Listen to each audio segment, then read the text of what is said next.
오늘 저는 이런 이제 아주 산에서 아주 내로하게 나오죠. 그 USB 카메라인데 추워가지고 약간 더 화질이 좋지가 않습니다. 근데 이런 조금 더 난 카메라 가지고 와서 좀 프로페셔널하게 찍어 보겠습니다만은 어쨌든 이제 우리가 그 메시지가 중요하지 뭐 이렇게 그 영상이 고퀄리티 되는 건 옛날 방송 문화 시대고 지금 같은 시대에는 이제 그게 그렇게 뭐 의미가 없을 수도 있는데 그 오늘도 이제 제 친구 교수님들하고 몇 분하고 같이 크리스찬으로서 지금 유럽에서 그 거의 뭐 어떻게 보면은 쇠락하고 있다고도 볼 수 있고 아니면은 이제 한번 껍질을 벗고 새로운 도약을 해야 되는 기독교의 시간을 갖는 것 같기도 한데 이것이 미국까지도 청교도들이 미국에 이전할 때는 정말 하나님을 경외하고 새 신천지에서 하려고 간 그 미국이 지금 또 그러한 도전을 받고 있는 거죠. 우리나라가 이제 또 그런 상태로 가고 있는데 이것은 꼭 기독교뿐만 아니라 불교도 마찬가지. 뭐 그 스님이 되려는 사람들이 학교에 안 온다는 겁니다. 근데 그래서 제가 다른 데도 찾아보는 게 비슷해요. 마호메트교 뭐 이런 데는 그러면 뭐 괜찮냐? 거기도 다 마찬가지로 젊은 사람들한테 별로 인트레스가 없죠. 이 과학적이고 논리적인 데 친숙한 사람들은 이제 증명되지 않는 논리를 그 사도신경처럼 해서는 좀 어려우니까 우리는 그 기독교의 본질을 찾아서 이제 가야 된다. 그런 데 의미가 있죠. 본질은 뭐냐? 뭐라고 해도 이 세상은 신비롭지 않습니까? 그러니까 아리스토텔레스도 얘기한 것처럼 그 원천, 그 궁극에 누구가 있는 거 아니냐? 그 누구가 이 범신론적으로 될 수도 있고 뭐 우리가 얘기하는 하나라고 전체를 볼 수도 있는 거니 그것도 뭐 따지는 것도 의미가 없다. 증명 안 되는 논리 가지고 논쟁하는 것은 시간 낭비, 각자의 이제 그 생각으로 가야 되죠. 그래서 오늘은 이제 이 지구촌의 문제를 만드는 사탄, 이 사탄 때문에 이놈의 지옥이 되고 원죄가 생겨서 전부들 모든 사람은 이렇게 된다고 하는 그 어거스틴의 논리는 한 학자의 논리이고 성경에 이렇게 구체적으로 써 있는 거 아니니까 그걸 가지고 기독교의 문제로 하는 것은 뭐 기독교 신학과의 또 다른 이제 학설, 항상 뭐 그 논문이라는 것은 그 다음에 더 발전된 것이 나올 수 있는 건데 그 당시 그 지금부터 한 1600년, 1700년 전의 사회에서는 그런 논리로 갈 수도 있다. 이해해야 된다. 우리가 뭐 아주 독재자라고 하던 박정희를 또 많은 사람들은 지금 언더스탠딩 하는데 그때 사실 억울하게 그 민주화를 하다가 사라진 사람들도 많지 않습니까? 그거를 이제 큰 규모의 그럴 수밖에 없는 시절이 있으니 논리와 평화로 다 해결하는데 너무 시간이 걸려서 뭐 그냥 이제 잊고 넘어간자 이런 사람도 많지 않습니까? 맞다 틀리다를 떠나서. 그러니까 1700년 동안 크리스찬의 하나님이 우리를 사랑하고 남녀 평등을 주장하고 노비 제도를 무너뜨리는 예수님의 그 사랑의 메시지가 이 땅에서 꽃 피우려고 하면 목숨을 던지면서까지 가야 되니까 부활이라는 것을 믿게 하는 거고 뭐 그런 시대가 있었다 이렇게 생각하면 예수님이 그런 건 아니니까 그 신학자들이 한 논리에 의한 변화에 대해서는 우리는 뭐 크게 그렇게 민감할 필요가 없다 하는 게 이제 저 기독교인의 변명 중에 하나입니다. 그러니까 현재까지의 있는 기독교의 논리를 주장하게 되는 것은 어떻게 보면은 그 기독교를 자멸로 가게 할 수도 있는 것이지만 그 성경에 있는 좋은 내용과 귀절을 잘 중심 삼아서 가장 중요한 메시지, 불교에서도 얘기할 수 없는 또 다른 데서 할 수 없는 예수님은 우리를 위해 목숨을 바친 사랑을 보이고 돌아가신 그 모습이 하나님의 마음이다 라는 것을 이제 받아들이면 행복하게 되는 거죠. 그래서 이제 그 성경에 있는 그 사탄의 구절을 신학에서 해석하는 것은 그 하나님과 적대시하는 자다, 또 그 악을 위해서 하는 것이다라는 생각을 인류에게 심어왔지만 이 욥기에 있는 부분을 보면 이제 많이 좀 당황스럽죠. 그래서 욥기 1장 6절에 보면 하루는 하나님의 아들들이 와서 여호와 앞에 섰고 사탄도 그들 가운데 온지라. 이 하나님 아들들이 서 있고 하나님 아들들 이것도 좀 독생자 예수 얘기할 때는 좀 어려운 얘기죠. 그러니까 예수님이 너희도 다 하나님을 아버지로 부르고 이제 너희는 나의 이제 형제지나 친구니라 이렇게 하는 대목에서 이 부분이 다 해석될 수 있는 거죠. 하나님의 아들들, 훌륭한 의인들을 다 하나님의 아들로 본다. 우리 기독교에서는 독생자 이렇게 주장하고 있지만 예수님은 너희도 이제 하나님을 아버지로 부르라 한 대목이 있지 않습니까? 그 욥기 2장 1절에 하루는 하나님의 아들들이 와서 여호와 앞에 섰고 사탄도 여호와 앞에 섰느니라. 이거 대등한 것처럼 서 있잖아요. 이제 그런 내용들을 우리는 감히 사탄이 이렇게 얘기하는 것이 아니라 사탄의 그 포지션이 하나님으로부터 어느 검찰 같은 거나 아니면 악역을 해주는 것을 통해서 더 단련하고 또 그 악역이라는 것 자체가 정말 고통스러울 것이냐 아니면 돌을 닦는 사람이 찬물 속에다 닦듯이 그런 단계냐를 볼 때에 해석할 수 있는 길은 여러 가지가 있다 이렇게 보는 겁니다. 그래서 여기 그림에 이제 하나님 앞에 있는 하나님의 아들들과 사탄과 그 밑에 욥의 그림을 그린 거죠. 이제 내 손을 펴서 모든 것을 당신 것이 하더라도 나는 당신 욕하지 않겠다는 거. 이제 욥기 1장 11절인데 이게 이제 챗GPT로 그리다 보니까 한글을 자꾸 이렇게 좀 이상하게 하고 있습니다. 그래서 그거를 이제 어떤 의미에서는 자유의지, 우리 선택할 수 있는 거죠. 선악과를 먹느냐 안 먹느냐 하는 이 자유의지와 그것에 대한 선택을 해서 사랑으로 에너지로 생명의 구원으로 이어지는 기독교적인 논리에 잘 한번 맞춰보면 어떨까 하는 것이 이제 제 생각인데 그 사탄이 천국에 없어져야 천국이냐 아니면 사탄은 천국에 있는 것이 천국이냐 뭐 이런 거죠. 그래서 에덴 동산에 있는 사탄의 역할과 욥이 있을 때 사탄의 역할과 예수와 사탄이 만날 때 역할을 한번 살펴보았습니다. 이제 에덴의 사탄은 저거 먹으면 너 눈이 밝아지는데 먹어라 이렇게 유혹하지 않아요.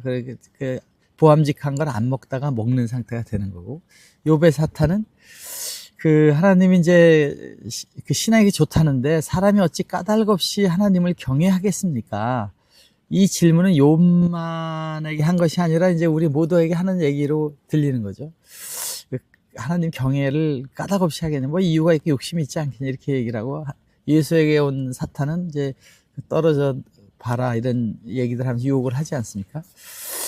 그런 상태에서 이제 질문 시장이 여기에 있는 욥기는 이제 성경에서 이런 아주 불편한 질문을 시작하고 신앙의 조건부를 묻고 죄를 찾기 위한 유함이 아니고 이런 진정성을 드러나게 위해서 했다. 이거 다 궁색한 표현입니다. 제가 볼 땐 뭐 짧은 욥기에 있는 거로는 이제 궁색한데 거기 가장 큰 질문은 사탄이 하나님 앞에 나타났는데 하나님이 사탄을 잡아가지고 저 지옥에 보내지 않고 그냥 일시키고 있다. 이거는 충격적인 얘기죠. 우리 에덴 동산에 있는 뱀과 발에 밟혀 죽어야 될 뱀의 얘기를 하는 성경의 내용과 욥에서 이게 당당하게 다시 나타나가지고 이런 얘기를 하는 것이 있는 것을 이제 우리는 성경을 어떤 메시지로 봤을 때에 우리에게 여러 가지 이제 어려움이 있을 때 용기를 주기 위해서 그러한 시험에 들 때 나는 다 잘했다 그러는데 어떻게 내가 이렇게 고생을 합니까? 이런 질문을 할 때에 하나님이 더 큰 복을 주기 위해서 욥의 얘기를 신앙에 담아 놓은 것으로 성경학자들이 이제 한 것이다. 이렇게 위로를 저는 하고 있습니다. 이때 이제 어떤 얘기를 하면 이제 야고보서 1장 3절에 한 내용 중에는 너희 믿음이 시련이 인내를 만들어내는 줄 너희가 알미라. 그러니까 믿음이 시련 속에서 인내를 만들어서 결국에는 축복으로 간다. 시험이라는 것은 항상 도전을 위한 것이고 그 시험의 종류 여러 가지가 있겠지만 진짜 악을 져서 고난을 받는 심판도 있는 것이고 또 그렇지 않다고 생각하는데 시험이 있을 때가 있잖아요. 그것은 다 화이트 페인이라고 그래서 이제 견딜만한 페인으로 이겼을 때 행복을 주는 과정에 있는 꼭 거쳐가는 어떤 성공에도 고난의 스토리가 있은 다음에 아름다움이 있는 것이 이 행복의 스케줄이라고 보면 이 야고보서의 설명하고 있는 내용 하나님은 여기 글씨가 조금 잘 안 보이는데 시험하지 않으리라 이런 것이 있는데 그 시험을 설계해서 하는 것이 아니고 유혹이나 그 시험은 사탄이 주는 것이 아니라 우리 마음속에 선악과의 보암직 막음직이 우리 마음속에 있는 것의 정의니까 그것은 결국 우리의 자유의지에서 돼서 야고보서 1장 13절의 내용은 신이 악으로 시험하지 않는다. 야고보 얘기하잖아요. 유혹은 인간의 욕심, 창세기의 선악과처럼 된다. 그 책임은 우리에게 있는 것이고 그 책임을 통해서 심판이 아니라 스스로 그런 결과를 초래하는 거니까 그 자체가 심판이 되는 거라는 그런 이제 내용의 그 설명을 이제 하고 있다 이런 것이고 예수가 이제 사탄이 나타났을 때 물러가라 이렇게 한 것은 그 다 거절을 하면서 사탄에게 사탕발림 같은 말을 다 그 거역하고 자기 자율의지를 통해서 이제 극복하는 과정을 얘기한 사탄 얘기지. 그 사탄이 이제 저놈 잡으면 인류가 평화가 온다고 하는 사탄이 아니었다는 뜻을 보더라도 우리는 이제 그런 사랑에 대한 얘기들을 이제 다르게 볼 수 있다. 그래서 그 여호수아 이제 24장 15절에 보면은 사랑은 강요할 수가 사랑을 너 왜 하나 이렇게 해서 강요할 수 없는 거죠. 사랑은 우러나오는 거니까 자기가 선택하고 좋은 길을 가다 보면 주변 사람들이 사랑이 우러나서 오는 거지 내가 사랑받기 위해서 노력해서 하는 것에 사랑이 우러나오지 않지 않습니까? 그래서 그 자유가 존중돼야 되는 거고 그 시험은 이 선택이 자기가 선택한 자기가 정의롭고 라이티오스한 길로 가는 것에 의해서 그 주변에서 자동적으로 나오게 하는 신의 창조의 비밀처럼 되어 있다는 것입니다. 이제 결국 우리는 이 우주의 이제 물리 법칙, 그 아인슈타인이 얘기하는 그 E = MC 스퀘어의 E, M이라는 거는 잘 분석하면 에너지다 그래서 그렇구나 했어요. 그럼 에너지는 뭐냐? 그것에 대한 질문을 이제 아인슈타인이 했다고 합니다. 이것은 뭐 증명된 논문이 나온 건 아니지만 거기에 보면 그 에너지는 그 본질이 사랑일 것이다 이렇게 전해지고 있습니다. 그런 것은 자기 딸에게 이제 뭐 얘기했다 이런 말도 있는데 그 진위는 정확히 모르겠습니다만 이것이 예수님이 목숨 바쳐 이 역사상에 저 세상 가면서까지 하나님의 이름으로 사랑을 이야기하면서 사라져간 저 예수님의 사랑을 통해서 우리는 신의 사랑을 입증하는 기독교의 강력한 그 힘이 되는 것이 된다. 그래서 욥의 사랑이나 기독교의 저 창세기에 있는 그 뱀의 사탄이나 이런 것들은 다 우리가 그 안에 숨어 있는 뜻, 우리 인간들을 위로하기 위해서 어려움이 자기는 정의롭게 다 자기는 정의롭죠. 누가 얘기하면 그런 정의로운 것 안에서도 이 길을 갈 수 있게 하는 그런 내용이 아닌가 하는 의미에서 오늘 그 에덴 동산의 선악과의 얘기를 한 번 더 살펴보게 됩니다. 선악을 알게 하는 나무의 열매는 먹지 마라.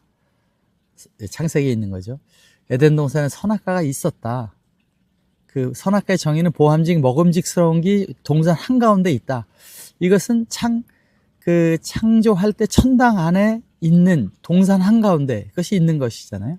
그래서 그 선악과라는 것은 우리에게 언제나 시험을 주는 거고 시험 속에서 따먹지 말고 이겨나가는 과정 속에 행복이 있다는 겁니다.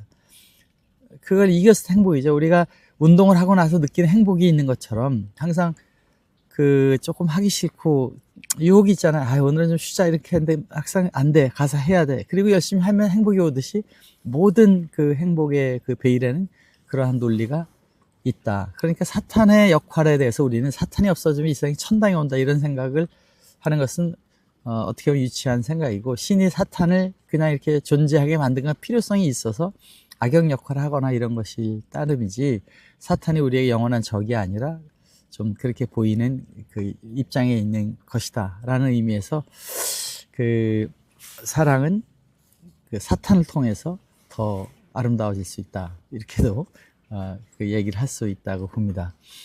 그 요한계시록 2장 7절에 보면 천국은 시험이 제거돼서 생기는 것이 아니라는 말이 있습니다. 천국은 시험이 제거된 공간이 아니고 이기는 그에게 생명나무의 열매를 주리라 이렇게 했잖아요. 천국을 영원히 사는 천국에서는 이기는 자에게 준다. 이 이기는 자가 뭐냐? 선악과를 이겨나갈 때에 오는 것이고 이 천국은 가면 그냥 앞에 먹듯이 계속 좋아지는 상태가 아니라 그 천국을 향해 걸어가는 과정 속에서 행복을 느끼는 이제 그러기 때문에 그 항상 찬물이 있고 덧물 가고 덧물 가면 또 찬물에 와야 되는 그 관계 속에서 행복이 있는 것이고 이런 그 과정을 이겨나가면서 그 스테이터스가 계속 또 행복한 곳으로 가는 성장한 사람의 완성이 된다라는 것이 이제 최종적인 논리다.